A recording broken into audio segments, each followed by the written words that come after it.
I've been working out myself for almost 12 years now, and I've been training clients professionally for almost 10 years. In the next 10 minutes, I'm gonna go over 10 different things that I wish I paid more attention to if I had to start over again on day one.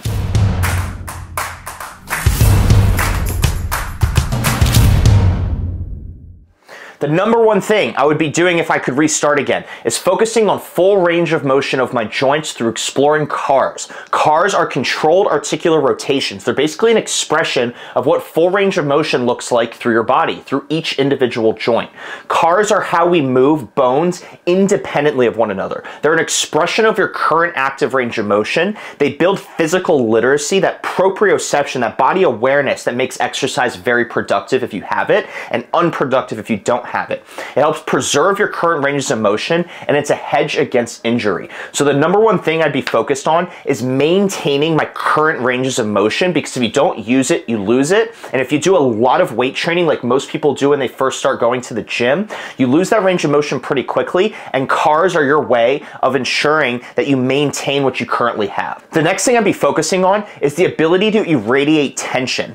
The idea of creating tension isn't really discussed when people first start exercising. Most first-time gym goers are told just do the exercise, but they're never told that you need to irradiate tension in your muscles as you do the exercise. Everyone says squeeze, feel the stretch, time under tension, mind-muscle connection. But that doesn't necessarily equate to the irradiation of tension. And creating tension is something that creates potency in your workout. So you get a much higher level of productivity in the gym when you know how to irradiate tension within an exercise. And that's something that I would master right out the gate before focusing on how strong I'm getting or how hard I'm training. Number three, I would be focusing on length-based training.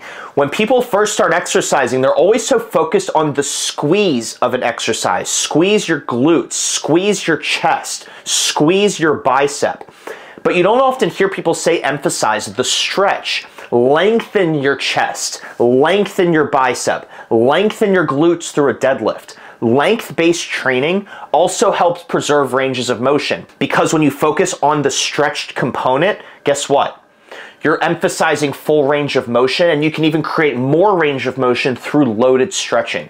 So emphasizing the stretched component of an exercise preserves your range of motion, and it gives you one hell of a stimulus for hypertrophy, which is most people's goal when they're in the gym, is to build muscle. Number four, I would be focusing on exercises that feel good for me and are not exercises that are must-do exercises. When you first start going to the gym, there's this notion that you have to barbell squat, you have to flat bench press, you have to do the deadlift, you have to do this, you have to do that. When in reality, whatever exercise feels the best for you, whether you get a higher quality of muscle engagement or whether your joints don't hurt as much, those are the exercises you should be doing.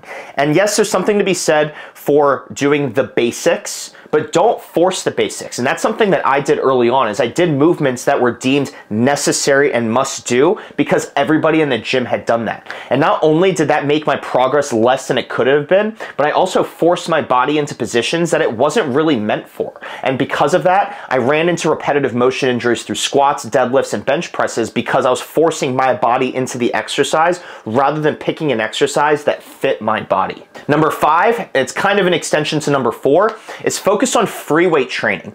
Machines are amazing for getting high quality isolated muscle engagement, but free weights allow for you to understand movement patterns better, because frankly you have to maintain body positioning, your form, your technique to a higher degree. You have to hold a higher standard for your form on a free weight versus a machine.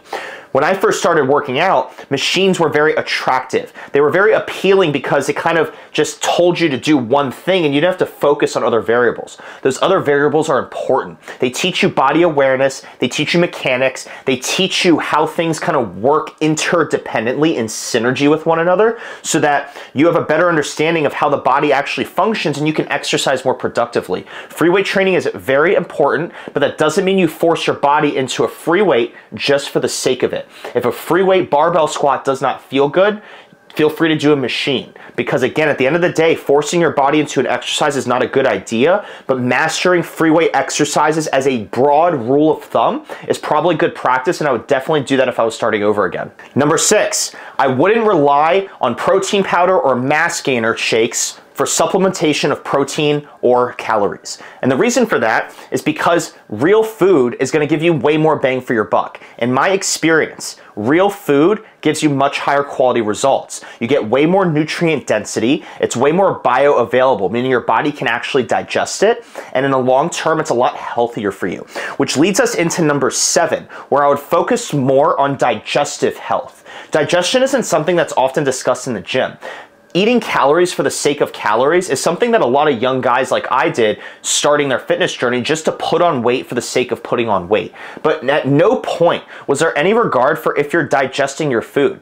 If you go to the bathroom and it's not consistent, it's not solid, you have a hard time going, you need to correlate that to what foods you ate. And if you don't do that, then you don't know if you have an intolerance. You don't know if it's agreeing with your body. You don't know if your gut microbiome is healthy enough or equipped to digest whatever food you're eating. And at the end of the day, eating calories for the sake of calories or eating protein for the sake of protein isn't going to give you results if you're not digesting it and it's just going right through your system.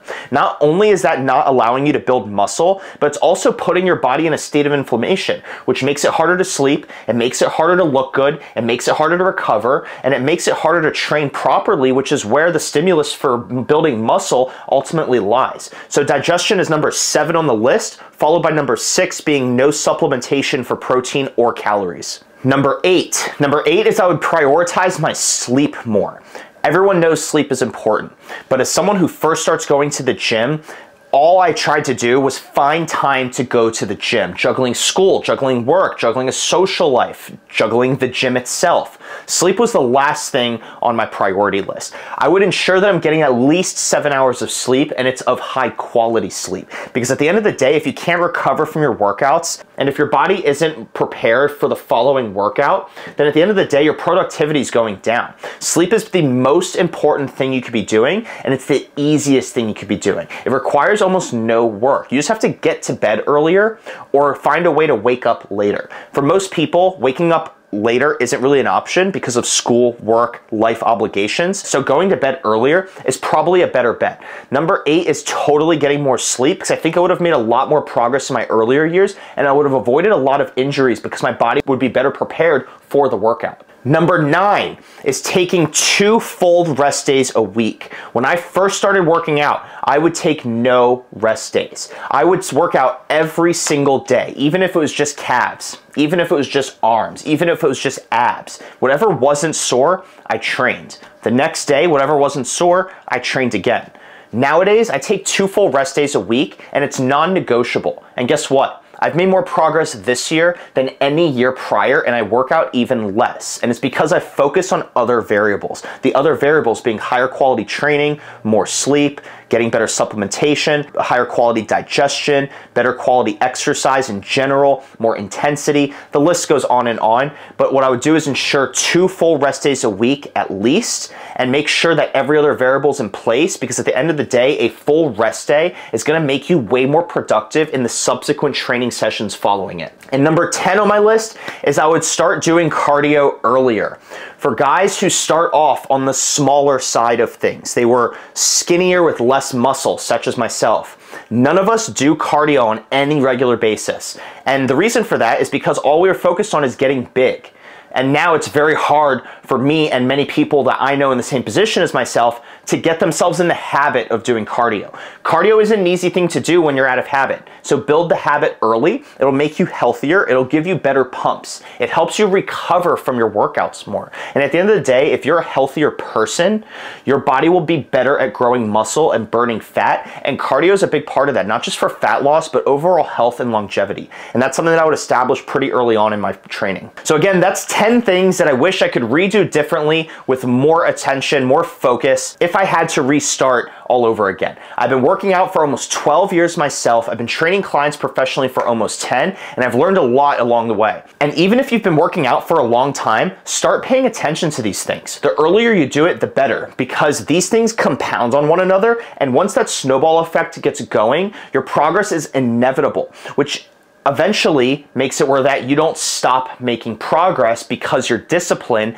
creates motivation. The number one reason people stop going to the gym and taking care of their body is because they lose motivation. But if you have the discipline to take care of these other variables over the years, then the motivation will come naturally because you're doing it right. All the dials are turned in the right direction, and so making progress is a guaranteed outcome rather than just hoping to make progress. You know you're gonna make progress because you're focusing on what matters and you're doing it to the best of your ability. Thank you so much for watching the Bodybuilding Not Body Breaking YouTube channel. If you found it helpful, drop a comment, like, subscribe, share it with a friend or family. That stuff really helps us in expanding our reach to popularizing this training approach because we know there just isn't a better way to do things. If you have interest in diving deeper into the stuff you just watched, feel free to join our school community. On our school community, we have a lot of additional content. We have an exercise library that has over 200 different movement options. We have programs. We have additional videos that are concepts, lectures, and rants to give you guys a deeper understanding as to how and why we do things. We also have a discussion board where you can get direct access to coaching feedback from me personally. You can also follow us on Instagram, Facebook, and TikTok for additional updates for when we post new content. Thank you again for watching, and we hope it was of use to you.